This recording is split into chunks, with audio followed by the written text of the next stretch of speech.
Good morning poker. Aujourd'hui, nous allons parler du leak numéro 26, le fait de ne pas faire payer assez cher les tirages. Et donc, on laisse les adversaires tirer une carte gratuite ou bien on mise pas assez cher. Du coup, ils voient la street suivante, ils touchent leur tirage et on perd un gros pot. Certains joueurs ont ce problème car ils essayent de piéger les adversaires au lieu de rentabiliser et protéger leurs mains faites. Comment corriger ce défaut, comment l'exploiter chez les autres, vous allez le découvrir dans ce nouvel épisode de Good Morning Poker.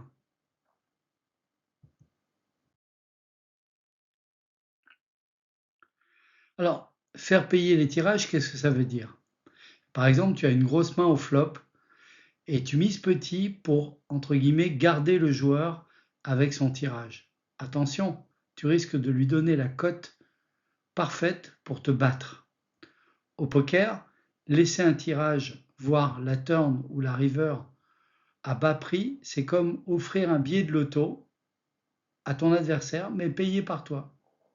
Résultat, tu vas perdre des gros pots contre des mains que tu devais dominer, juste parce que tu n'as pas fait payer assez cher pour voir la suite à ton adversaire. Dans cette vidéo, on va voir comment identifier les tirages, comment calculer la cote et quel sizing utiliser pour rendre les décisions des adversaires EV-. Un bon joueur ne protège pas seulement sa main, il fait payer aussi chaque carte qui peut le battre. Si tu laisses un joueur gagner sans payer cher, tu ne lui donnes pas la chance qu'il aurait jamais dû avoir. Un out, c'est une carte qui peut le faire gagner s'il la tire. Il y a autant d'out que par rapport à tel ou tel tirage. Tu dois forcer tes adversaires à payer suffisamment cher pour que cette carte supplémentaire soit plus coûteuse que le pourcentage d'équité qu'ils ont par rapport à leur tirage. Sinon, ils vont gagner des coups sans prendre assez de risques.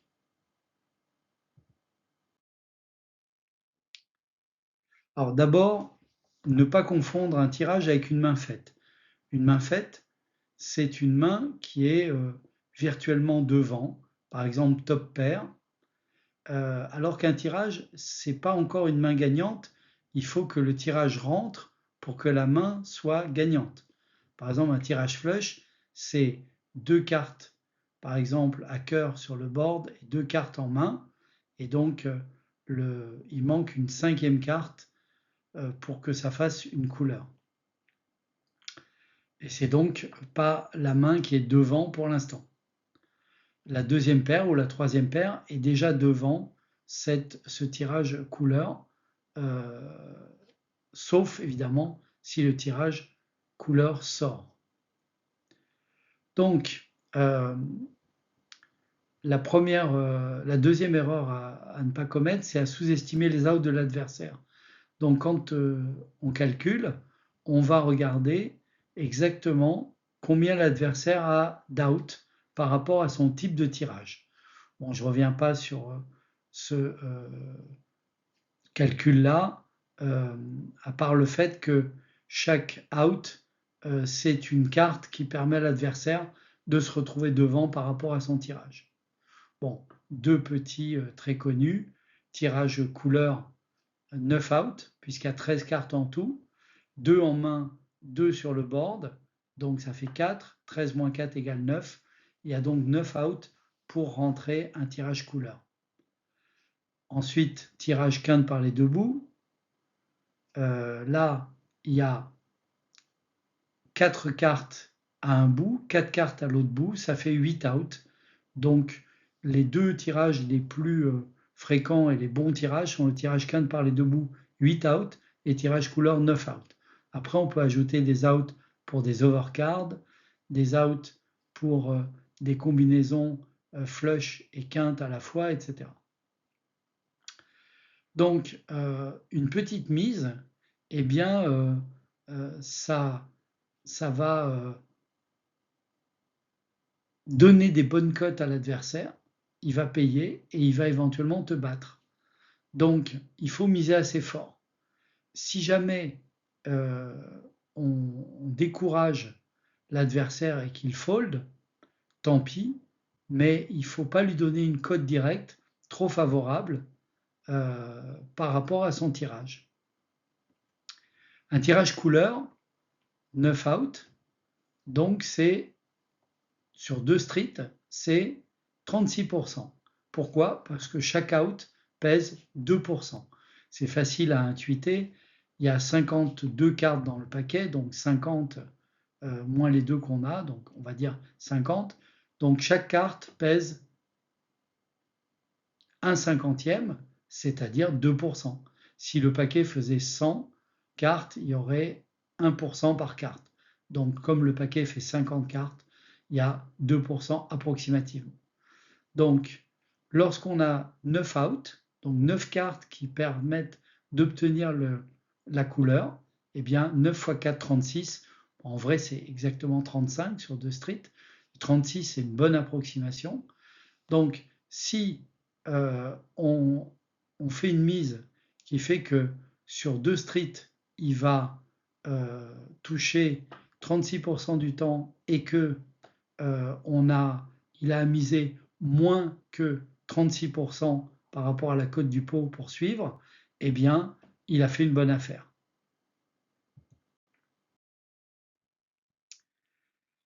Et voilà l'exemple. Tu as top pair et ton adversaire ne peut avoir que tirage couleur. Bon, il n'a pas de paire, il n'a rien du tout. Il a juste un tirage couleur. Tu mises pas assez, il paye, la couleur tombe, tu perds. Tu as deux paires, et là, ton adversaire, il a tirage quinte par les deux bouts. Tu check, il voit la carte gratuite, touche sa quinte et tu perds le pot.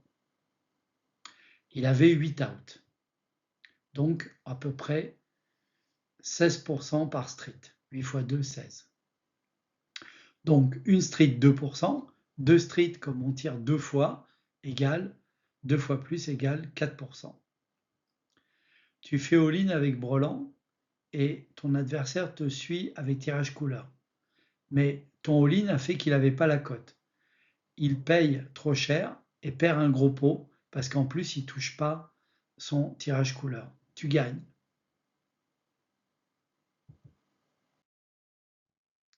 Alors, reprenons le concept pour avoir une base mathématique simple dans la situation de tirage et expliquons ce qu'est une cote de pot. Donc, reprenons nos grands classiques, le tirage flush, 9 out. 13 cartes à cœur, par exemple, moins les deux en main et les deux sur le flop, égale 9. Il y a 9 cartes qui restent dans le paquet fois 2% égale 18% fois 2 streets, par exemple le turn et la river, égale 36%, donc en réalité 35. Avec deux cartes à venir et 18% s'il reste une seule carte à venir. Par exemple, on est au turn. On peut arrondir même à 20%, okay, pour les calculs.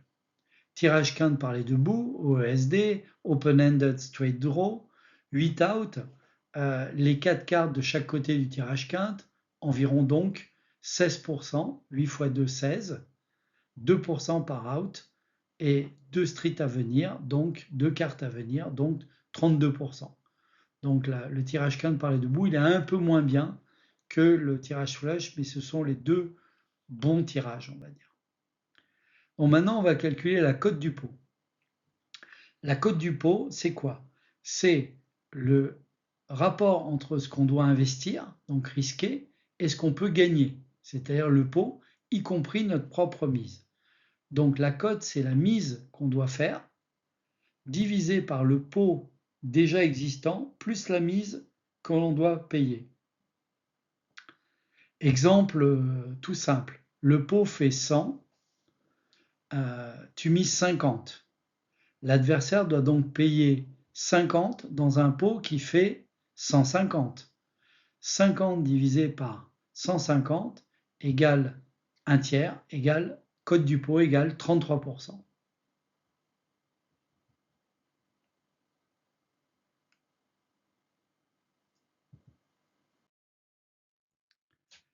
Combien faut-il maintenant miser pour, entre guillemets, décourager un tirage?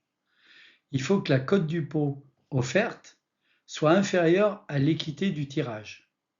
En fait, on voit que avec la taille de la mise de un quart de pot, ça correspond à 20% d'équité, ce qui dépasse le tirage flush à 18% sur une street et bien entendu le tirage quinte par les debout à 16% sur une street.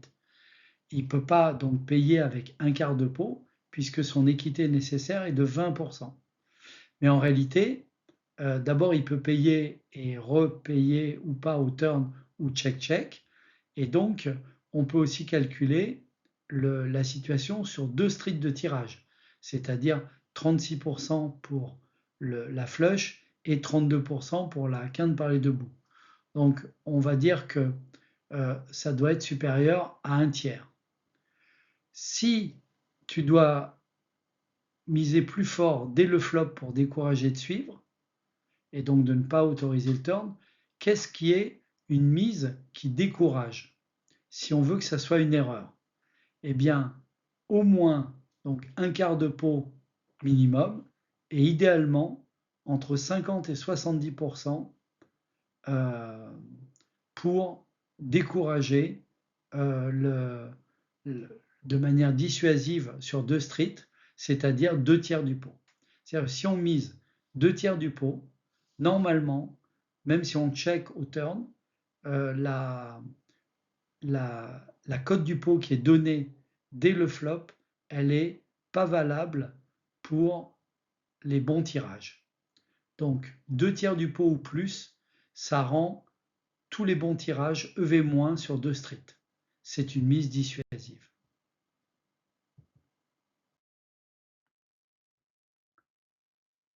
Comment exploiter ce défaut chez les autres qui ne calculent pas donc correctement, qui ne protègent pas correctement leurs mains fortes? Eh bien, calcule bien la cote du pot et l'équité du tirage qui est visible dans un spot. Repère des joueurs qui laissent tirer gratuitement ou qui misent pas assez cher lorsque tu as un tirage. Et inversement, quand c'est toi qui as une main faite et tu sais qu'ils ont un tirage, ils vont souvent payer trop cher. Fais des mises fortes. Comment on corrige? Premièrement, on compte les outs. Donc dès lors qu'il y a un tirage qui est visible sur un board, tu comptes combien il y a d'outs chez ton adversaire si tu penses que le tirage fait partie de son range. Si le tirage a trop de chance pour pas assez cher, tu dois miser plus fort. Il y a un break-even évidemment. Donc demande-toi toujours, est-ce que je fais payer assez cher son tirage? Très simplement.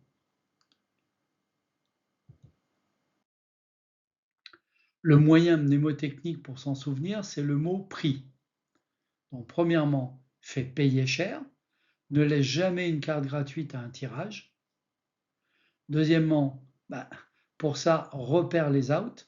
Combien de cartes aident vraiment le tirage? Impose les codes toi. Ta mise doit rendre le call non rentable. Et X de prix, c'est vérifie qu'il n'a pas plus d'out que ce que tu imagines. Par exemple, une overcard, une gut shot, en plus du tirage couleur, ou qui n'ont pas une cote implicite, c'est-à-dire que si jamais il touchait son tirage, il pourrait obtenir davantage d'argent de notre part parce qu'on va suivre s'il mise et que c'est un tirage qu'on ne voit pas facilement. Alors, les tirages couleurs, on les voit très facilement. Les tirages quintes, surtout avec des cartes imbriquées, on peut moins bien les voir. Par exemple, le flop, il y a 8 et 6 et il a 7 et 5. C'est difficile à voir comme tirage quinte par les deux bouts. Et donc, il y a un 4 qui sort ou un 9 c'est pas évident de d'avoir vu qu'il était sur 7 et 5 et on va que 7 et 5 faisait partie de son range et on va peut-être payer une cote implicite. Donc retenez une règle très simple, une mise de 2 tiers de pot dénie les bons tirages. C'est pour ça quand on a un flop wet avec des tirages, donc très souvent il faut miser fort pour dénier ces tirages justement. Après, s'ils les attrapent, ils les attrapent, mais au moins ils auront eu une cote défavorable. Résumé sur la notion de tirage et de faire payer les tirages. Un tirage, c'est une main qui n'est pas faite, mais qui peut s'améliorer significativement avec une ou plusieurs cartes à venir, et du coup, elle va remporter le coup. Les outs, ça veut dire dehors, sont les cartes restantes dans le paquet qui peuvent compléter le tirage. L'expression ne pas faire payer les tirages, ça veut dire donner à ton adversaire des cotes directes ou implicites trop favorables. C'est EV-, c'est-à-dire que l'expected value est négatif pour toi.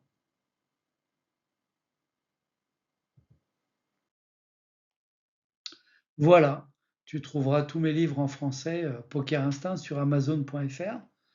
Il y a un niveau débutant, les sardines, jusqu'au niveau confirmé, les dauphins, que j'ai écrit l'année dernière après mon championnat du monde à Las Vegas. Et n'hésite pas à t'abonner à ma chaîne YouTube gratuite, qui restera gratuite, Good Morning Poker. À bientôt!